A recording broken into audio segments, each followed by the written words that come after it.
The Tale of Johnnytown Mouse, by Beatrix Potter. Johnnytown Mouse was born in a cupboard. Timmy Willie was born in a garden. Timmy Willie was a little country mouse who went to town by mistake in a hamper. The gardener sent vegetables to town once a week by carrier. He packed them in a big hamper. The gardener left the hamper by the garden gate, so that the carrier could pick it up when he passed. Timmy Willie crept in through a hole in the wickerwork, and after eating some peas, Timmy Willie fell fast asleep.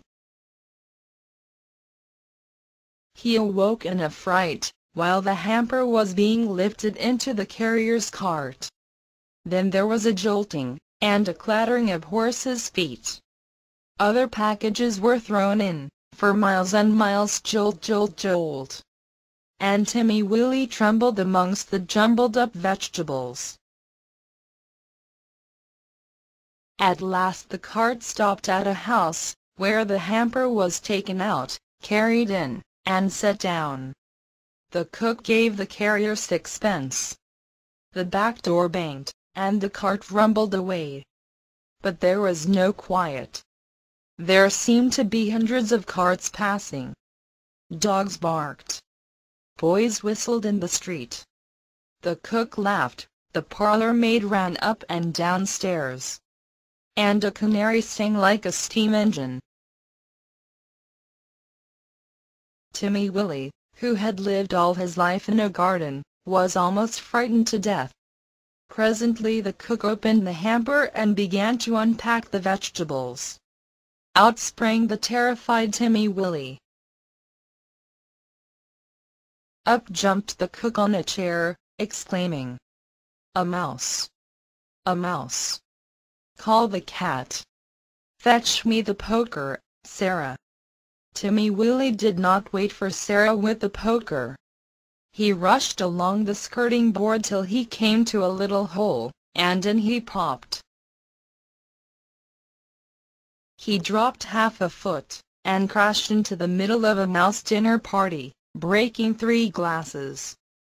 "Who in the world is this?" inquired Johnnytown Mouse. But after the first exclamation of surprise he instantly recovered his manners. With the utmost politeness he introduced Timmy Willie to 9 other mice, all with long tails and white neckties. Timmy Willie's own tail was insignificant. Johnnytown Mouse and his friends noticed it, but they were too well bred to make personal remarks. Only one of them asked Timmy Willie if he had ever been in a trap. The dinner was of 8 courses. Not much of anything, but truly elegant. All the dishes were unknown to Timmy Willie, who would have been a little afraid of tasting them. Only he was very hungry, and very anxious to behave with company manners. The continual noise upstairs made him so nervous that he dropped a plate. "Never mind, they don't belong to us," said Johnny. "Why don't those youngsters come back with a dessert?" It should be explained that 2 young mice, who were waiting on the others, went skirmishing upstairs to the kitchen between courses. Several times they had come tumbling in, squeaking and laughing.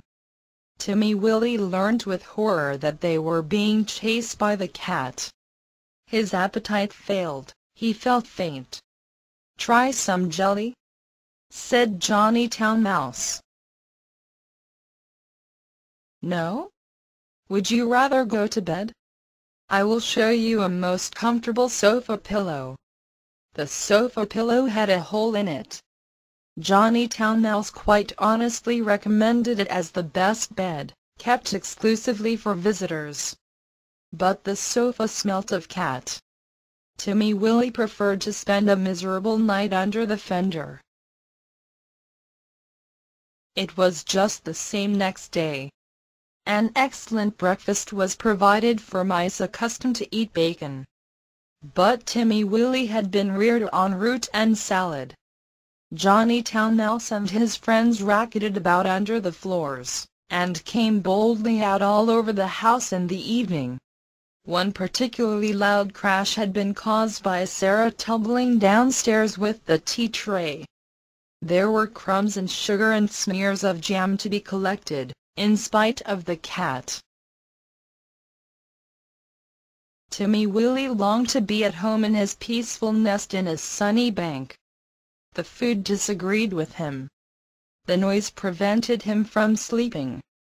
In a few days he grew so thin that Johnny Town Mouse noticed it, and questioned him. He listened to Timmy Willie's story and inquired about the garden. "It sounds rather a dull place. What do you do when it rains?"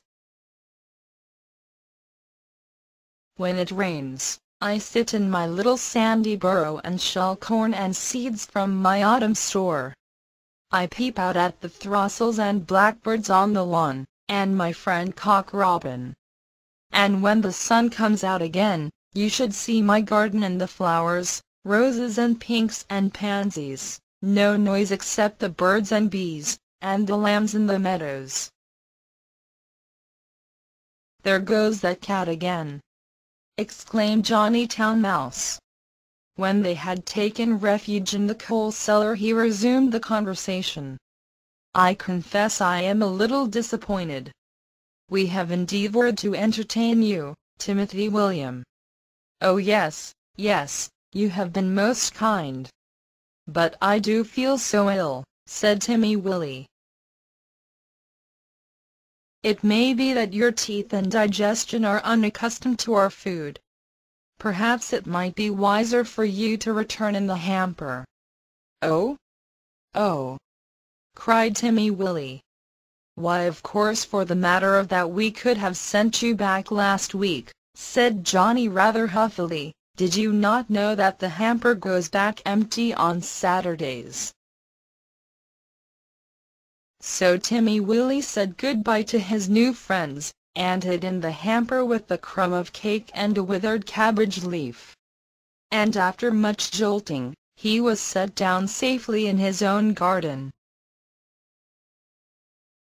Sometimes on Saturdays he went to look at the hamper lying by the gate, but he knew better than to get in again. And nobody got out, though Johnny Town Mouse had half promised a visit. The winter passed. The sun came out again.